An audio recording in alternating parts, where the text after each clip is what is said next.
this is very serious stuff. I guess in the almost Marxist world in which we exist, this is inevitable. How ironic that I have just finished speaking to Catherine McGregor, journalists about to leave China. They get the knock on the door, and what does the Chinese Communist Party President Xi say to Chinese journalists? Your name is party. Does this sound like Daniel Andrews? Do it our way or look out. Witness the pregnant woman being arrested. A very learned legal man texts me tonight to say that, quote, the trust that government needs in a crisis has been absolutely incinerated. Remember I spoke 2 weeks ago to Dr Eamonn Mathieson, a Melbourne anaesthetist who's one of 13 doctors and surgeons who signed a letter saying that the lockdowns and the restrictions were killing more people than the virus. He also said the strategy was completely wrong and he called for other doctors to sign up. Well, they were overwhelmed. The website was swamped such that it had to be shut down. A Facebook page blew up and had to be deleted. This is now a massive story.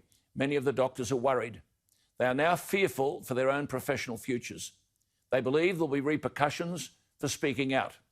They know if people can arrest pregnant mothers in front of crying children, why can't they come up after the doctors next? The communist knock on the door.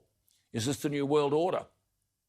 Well, one class act prepared to stick his head up is Dr Eamonn Mathieson. I spoke to him last week. I have to stress he is not tonight speaking on behalf of anyone other than himself. The letter that has been written to Premier Andrews by all of those doctors has not been acknowledged in any way.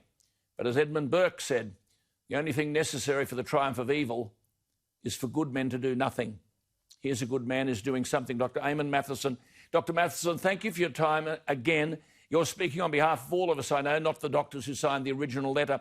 I should point out the letter writers who signed the letter to Daniel Andrews are good people. They're worried about the cost of lockdowns, worried about the impact on the economic, social, environment and psychological health of the community. Dr Mathieson, could tyranny be a word that applies to what's happening now? Well, I'm not sure, Alan, but I can tell you that there has been an overwhelming response from so many Victorian doctors and specialists who are saying that it is time, that the time has come to take a step back and look at the bigger picture of the broader healthcare impacts that the COVID-19 management plans are having on the health of our community. It has been overwhelming, the response from the public and from the doctors. You're saying that Andrews and those advising him are defying 6 principles of good medical practice. Just explain that to our viewers. Well, yes, I think we learn this in medical school. The first, do no harm. Treatment should never be worse than the condition being treated. We should always be vigilant to monitor both the treatment and the condition itself, never to go into a fixation error and focus on one thing and miss everything else. We should be honest with our patients and be clear in our communication, transparent about why we are making decisions. We should be also collaborative with the patients. We should be respecting their autonomy, their input into their situation, into their lives and the treatment that will be given to them. And none of that is happening. Yes, well, but they should also, we say that we should be humble and take on the advice, yes, the expertise of others, the multidisciplinary approach. And also, I think the fundamental thing is that no matter what the situation of a patient, no matter whether they're at the end of their lives, there should always be a reassuring approach, an approach of comfort rather than fear and terror. So no matter what the situation is, we use the information to convey to the patients that they should be reassured about the conditions that they are facing.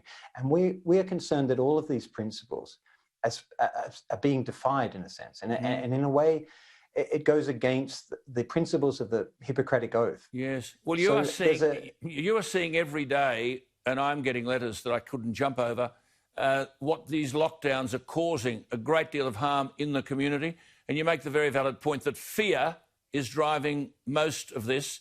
A fear stoked, of course, by these macabre daily death and cases count. How bad, how devastating, how disastrous, how damaging is all of this? Well, this is the extraordinary thing about fear, is that it drives us to act in ways that are often irrational. So one of the things we are seeing very clearly, and the data is now available, is that the fear is driving patients to not go to their GPs. If they are ill for any other reason, there's a reluctance because of a fear of COVID. And this is being expressed in delayed presentations with cancers. This has been seen even in, a friend was telling me that there is a decrease in his selling of breast cancer screening kits. Yes. His company is struggling because they're down 50%. What does that tell you? The evidence is clear. All of the other medical conditions other than COVID are being neglected. And the consequences of that are catastrophic. Many people are saying that what we may be witnessing is Victoria's worst ever public healthcare crisis as a result of the shutdowns. And this needs to be taken into consideration very seriously. Experts from a variety of clinical areas need to be talking to the government about what they are seeing. And what people are telling me is extraordinary. What I've heard, just personally, every doctor is hearing this, and they are saying, finally, we need to open up the discussion, take a broader picture, recognise that these management plans are causing more harm than good. What is the purpose, do you think? What's the agenda of promoting this fear every day in the community? Alarmism, anxiety. What's the agenda here? Yes, Al, it's a very good question, and I suspect there are lots and multitude of answers to that, and the motivation behind it. But one aspect is to go back to the issue of fear.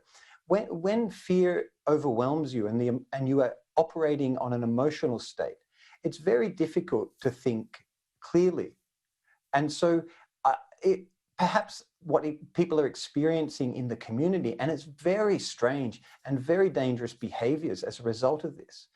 Maybe that's what's being experienced at the levels of decision makers. I don't know. But I think when that happens, often you have to call for consultation, others to come in, more voices at the table. And that's what we were asking for.